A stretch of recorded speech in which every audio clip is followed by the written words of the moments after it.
മനസ്സിലാകുന്നുണ്ടോ? ചെറുനാരങ്ങ നല്ലതാണ്, ശ്വാസകോശത്തെ നന്നാക്കാനും ശരീരത്തിൽ അനാവശ്യ കഫത്തെ നീക്കാനൊക്കെ നല്ല അമൂല്യമായ ഔഷധമാണ് ചെറുനാരങ്ങ. പക്ഷെ അത് ഉപയോഗിക്കേണ്ട സമയവും സാഹചര്യവും അറിയണം. അതുപോലെ ചെറുനാരങ്ങയുടെ കുരു വയറിലെത്താനും പാടില്ല, അതും ശ്രദ്ധിക്കേണ്ടതാണ്.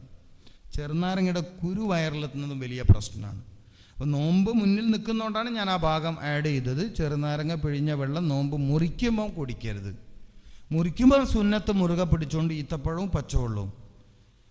പിന്നെ ഷമ്മാമ കഴിക്കാം ഫ്രൂട്ട്സിൽ, ഉറുമാമ്പഴം കഴിക്കാം ഫ്രൂട്ട്സിൽ, അത്തിപ്പഴം കഴിക്കാം ഫ്രൂട്ട്സിൽ, അങ്ങനെ പോകണം. വത്തക്കയും പൈനാപ്പിളൊക്കെ നോമ്പ് മുറിക്കണ സമയത്ത് ഭക്ഷണത്തോട് ആർത്തി കൂട്ടും, വെറി കൂട്ടും.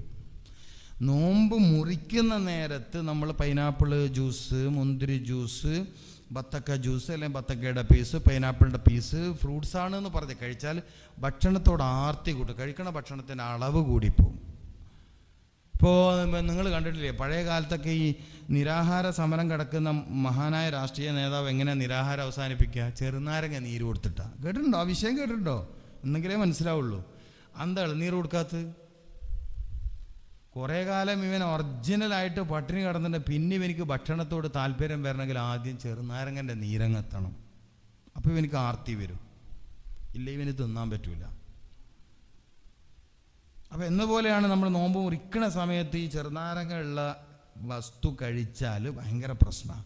എന്നതുപോലെ വല്ലാണ്ട് കരിച്ച് പൊരിഞ്ഞ വസ്തുക്കൾ നോമ്പ് മുറിക്കണ സമയത്ത് കഴിച്ചാലും വയറിന് വലിയ പ്രശ്നമാണ്. ഇബാദത്തിൽ വലിയ ആലസ്യം വരികയും മടി വരികയും താല്പര്യം കുറയുകയും നോമ്പ് ഫസാദായി തീരുകയും ചെയ്യും. ഒരു മനുഷ്യൻ ആത്മീയമായി നശിക്കുന്നതും ഭൗതികമായി നശിക്കുന്നതും വയറ് നിറയുമ്പോഴാണ്. ആത്മീയമായ നാശം അങ്ങനെ വരുന്നത്.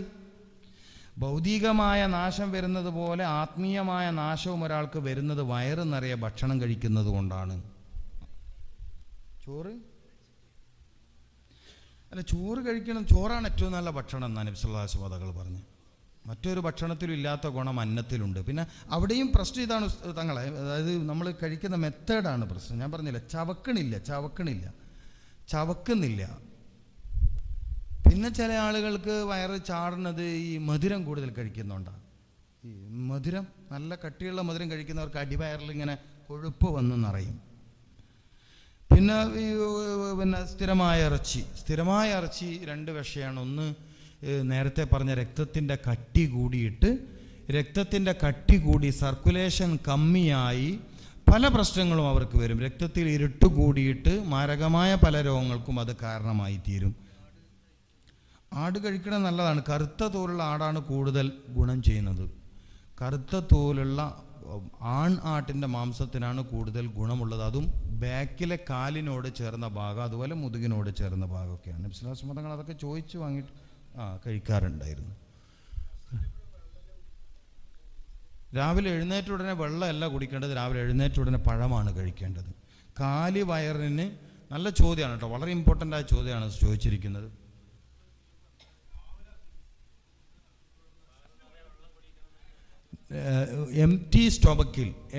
കാലി വയറിൽ ഒരു മനുഷ്യന് ഏറ്റവും സ്യൂട്ടബിളായ ഫുഡ് പഴമാണ്. സെക്കൻഡ് വെള്ളത്തിൽ പച്ചവെള്ളം. സംസം പിന്നെ നമ്മൾ സാധാരണ ചർച്ചയെ കൊണ്ടുവരണ്ട, അതൊരു എന്താ പറയുക, അത് നമ്മൾ ഈ ചർച്ചയെ കൊണ്ടുവന്ന അതിനോടുള്ള പവിത്രത നഷ്ടപ്പെടുത്തലായി പോകും. അത് പിന്നെ നമ്മൾ വെള്ളം എന്നുള്ള ആൾക്ക് കുടിക്കണമല്ലല്ലോ, സംസം കുടിക്കണത്. ഓക്കെ, അൽഹംദുലില്ലാ, നല്ലതാണ്, നിങ്ങളുടെ ഒരു ഭാഗ്യമാണ്. പക്ഷെ ആ കുടിക്കുന്ന ആളുടെ മെൻറ്റാലിറ്റി ക്ലിയർ അല്ലെങ്കിൽ സംസമിൻ്റെ ഗുണം അയാൾക്ക് കിട്ടില്ല. സംസം എന്നുള്ളതൊരു വസ്ഫാണ്, ഒരു വിശേഷണമാണ്. മനസ്സിലായില്ലേ? മാഉ സംസം ലിമാ ശുരിബ ലഹു. കുടിക്കണോൻ എന്തിനാണോ കുടിക്കണത്, ആ കുടിക്കണ നേരത്ത് എന്താണോ അയാളുടെ മനസ്സ്. ഇപ്പം രാവിലെ തന്നെ സംസം എടുത്ത് ബിസ്മി അല്ലാണ്ട് കുടിച്ചാൽ സംസം ചെയ്യുന്ന ഗുണമൊന്നും അയാൾക്ക് ചെയ്യില്ല. പച്ചവെള്ളം കുടിച്ച ഗുണം പോലെ ആ സംസം കൊണ്ട് കിട്ടൂല. അങ്ങനെയാണ് അതിൻ്റെ, അത് ശ്രദ്ധിക്കാനുണ്ട്. പച്ചവെള്ളം തന്നെയാണ് എല്ലാ കാലാവസ്ഥയിലും ഏത് മനുഷ്യനും പച്ചവെള്ളമാണ്. ഇപ്പം അലർജി, തുമ്മൽ രോഗമുള്ളവരൊക്കെ സത്യത്തിൽ ആ രോഗം നിലനിൽക്കുന്ന പച്ചവെള്ളം കുടിക്കാത്തതുകൊണ്ടാണ്. പച്ചവെള്ളമാണ്. ഇപ്പം ഞാൻ പറഞ്ഞില്ല, നമ്മളിപ്പോൾ മഗ്‌രിബിന് ഒളു എടുത്ത് തോർത്തി പലരും സത്യത്തിൽ തോർത്താൻ പാടില്ല. കുളിച്ച ശരീരം തോർത്താൻ പാടില്ല. ഇസ്ലാമിൻ്റെ അധ്യാപനം എത്ര വലുതാണ്. ഇപ്പോൾ ഗൾഫിൽ നിങ്ങൾക്കൊക്കെ നല്ല ആരോഗ്യം ഉണ്ടാവണമെങ്കിൽ നിങ്ങൾ ശ്രദ്ധിച്ച് നോക്കിയാൽ ഒരു 4-5 ദിവസം കുളിച്ചിട്ട് തോർത്താതിരുന്ന് നോക്കിയാൽ നിങ്ങൾ ചെയ്ത് നോക്കി. ഞാൻ പോകുന്നതിനുള്ളിൽ തന്നെ അതിൻ്റെ റിസൾട്ട്, ഞാൻ ഒരാഴ്ച കൂടെ ഉണ്ടല്ലോ, അതിനിടയിൽ എന്തെങ്കിലും കംപ്ലൈൻ്റ് ഒന്നും തന്നെ പിടിക്കാമല്ലോ. തലയും തോർത്തരുത് കറാഹത്താണ് ഫിഖിന്റെ കിതാബിൽ.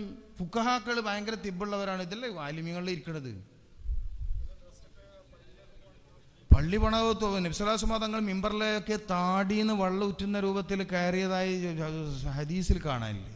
നിങ്ങൾ ഉണങ്ങിയിട്ട് 10 മിനിറ്റ് കൊണ്ട് ഉണങ്ങും. ഞാനൊക്കെ ഇപ്പം അങ്ങനല്ലേ കുളിക്കണത്. ഞാനിപ്പോൾ എത്രയോ കാലമായിട്ട് കുളിക്കണത്. കുളിച്ചാൽ തല തോർത്താറില്ല, ശരീരം തോർത്താറില്ല. കുറച്ച് നേരം ഇങ്ങനെ നിൽക്കും, അപ്പോഴത്തേക്ക് അതങ്ങ് ഉണങ്ങിക്കോളും. ഈ വലിയ ചൂടുള്ള കാലാവസ്ഥയിൽ ബിൽഡിങ് മാത്രം നല്ല ചൂടുണ്ടാക്കുന്നത് മനുഷ്യൻ്റെ ശരീരത്തിൽ നിന്ന് പുറത്തേക്ക് വരുന്ന ചൂടും ഗ്ലോബൽ വാർമിങ്ങിന് കാരണമാണ്.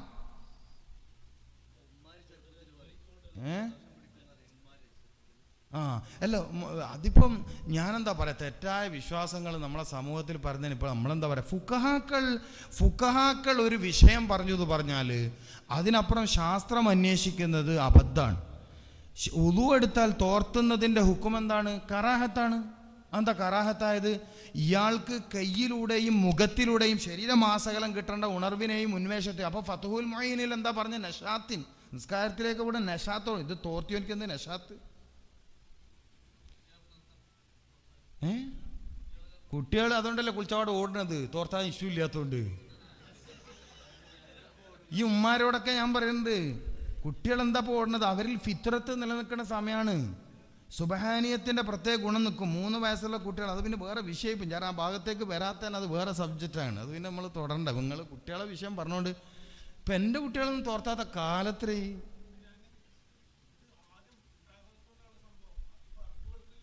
അതെ, നമ്മൾ ഇരിക്കട്ടെ മുമ്പിൽ.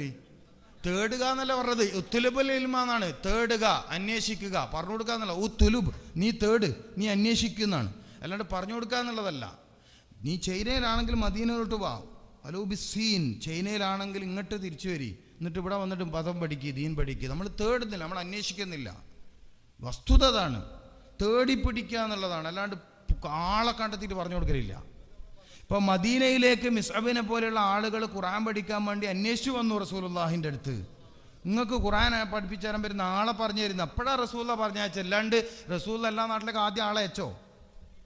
നിങ്ങൾ ചോദിച്ചില്ല, നിങ്ങൾ അന്വേഷിച്ചില്ല. നിങ്ങളിപ്പോൾ മെഡിക്കൽ ഷോപ്പിൽ ആരോഗ്യ മാസിക കണ്ടാൽ വാങ്ങൂലേ? അത് തേടലല്ലേ, അന്വേഷിക്കലല്ലേ? എന്നതുപോലെ എന്തുകൊണ്ട് ഖുർആനിൽ നോക്കണില്ല? ഇൻഷാ അല്ലാഹ് വരും. അങ്ങനെ ഒരു കാലം വരാൻ പോവാണ്. PKP മഹാനായ സംസ്ഥയുടെ വിദ്യാഭ്യാസ ബോർഡ് പ്രസിഡന്റ് ഈ കാര്യം ചർച്ച ചെയ്തിട്ടുണ്ട്. കണ്ണൂർ ജില്ലാ മുഷാവറ ഇത് ചർച്ച ചെയ്തിട്ടുണ്ട്. ബഹുമാനപ്പെട്ട സംസ്ഥയുടെ അധ്യക്ഷൻ സയ്യിദ് ജിഫ്രി മുഹമ്മദ് മുത്തക്കോയ തങ്ങളുടെ ശ്രദ്ധയിലേക്ക് ഇത് എത്തിയിട്ടുണ്ട്. ഇൻഷാ അല്ലാഹ് വരും. കാലോചിതമായ എല്ലാ പരിഷ്കരണങ്ങളും സമസ്ത വരുത്തിയിട്ടുണ്ട്. ഒരുപക്ഷെ സമൂഹത്തിൽ സമസ്ത നടത്തിയ പരിഷ്കരണം എന്ന് പറയുന്നവർക്ക് ഇതുവരെ എത്താൻ പോലും എത്താത്തടുത്ത് സമസ്ത എത്തിയിട്ടുണ്ട്. അത്രയും ഹൈ ക്വാളിറ്റി എന്താ പറയുക വിദ്യാഭ്യാസമാണ് സമസ്ത നൽകുന്നത്. കാലോചിതമായി ഞാനിപ്പോൾ പറയാലോ, സൗദി യൂണിവേഴ്സിറ്റിയിൽ ഇൽമുൽ ബയാൻ എന്ന വിഷയത്തിൽ റിസർച്ച് പ്രബന്ധം അവതരിപ്പിച്ച ആളാണ് ഞാൻ. എഫക്റ്റീവ് ടീച്ചിങ് എന്ന വിഷയത്തിൽ, എങ്ങനെയാണ് ഏറ്റവും നല്ല അധ്യാപനം നടത്തേണ്ടതെന്ന വിഷയത്തിൽ. അതുകൊണ്ട് തന്നെ CBSE സിലബസ് എന്താണ്, മറ്റുള്ള സിലബസ് എന്താണ്, കേന്ദ്രീയ വിദ്യാലയം എന്താണ്, എനിക്ക് നന്നായിട്ടറിയാം.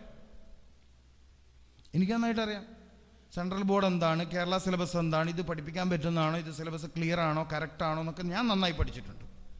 നമ്മൾ ഗൾഫിൽ നിന്ന് ആയിരക്കണക്കിന് രൂപ ഫീസ് കൊടുത്തിട്ട് അവിടെ CBSE എന്ന് പറയുമ്പോൾ CBSEയിൽ സത്യത്തിൽ 10ാം ക്ലാസ്സിന് മുമ്പുള്ള സിലബസ് ഇല്ല. നിങ്ങൾക്കറിയാത് ഉണ്ടോ? ഉണ്ട്, നിങ്ങൾ പണിച്ചേരി. അപ്പോൾ CBSE LKG UKG RKG എന്ന് പറഞ്ഞ് പഠിപ്പിച്ചതോ? നിങ്ങൾ പറയ്, RKG ഞാൻ കൂട്ടിയതാ. RKG ആളെ മണ്ടന്മാരൊക്കെയാണ്. നിങ്ങൾ പഠിപ്പിച്ചിട്ടില്ലേ?